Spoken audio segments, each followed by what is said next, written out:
Since the Supreme Court blocked the use of emergency powers for sweeping tariffs at the weekend, the story has moved quickly. The administration initially announced a new 10% tariff under Section 122 of the Trade Act of 1974. Over the weekend, that figure was lifted to 15%, the maximum allowed under the statute. Section 122 allows tariffs of up to 15% for up to 150 days to address what the law describes as large and serious balance of payments deficits. It's temporary unless Congress votes to extend it. By moving to 15%, the administration is now using the full statutory ceiling available under this provision.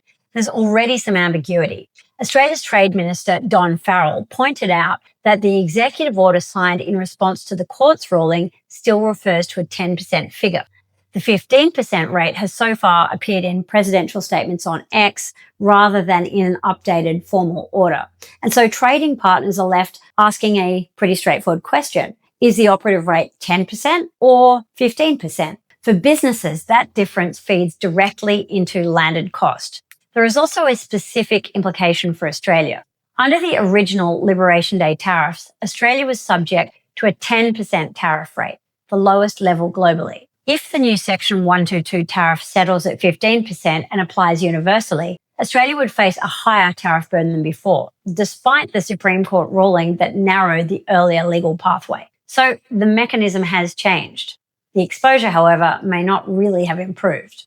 Minister Farrell also noted that Australian trade with the United States has in many categories actually increased since the original tariffs were introduced. We can take away here that trade flows adapt, that companies do absorb margins, and that supply chains adjust, currencies shift. Tariffs don't automatically shut down trade, not in every instance, but on the other hand, a 5 percentage point increase can materially affect competitiveness in sectors operating on tight margins. For exporters into the US, especially those pricing in USD, a move from 10 to 15% is significant. For US importers, it feeds directly into their costs coming into the country. And because Section 122 expires after 150 days unless extended, there's now a clock running.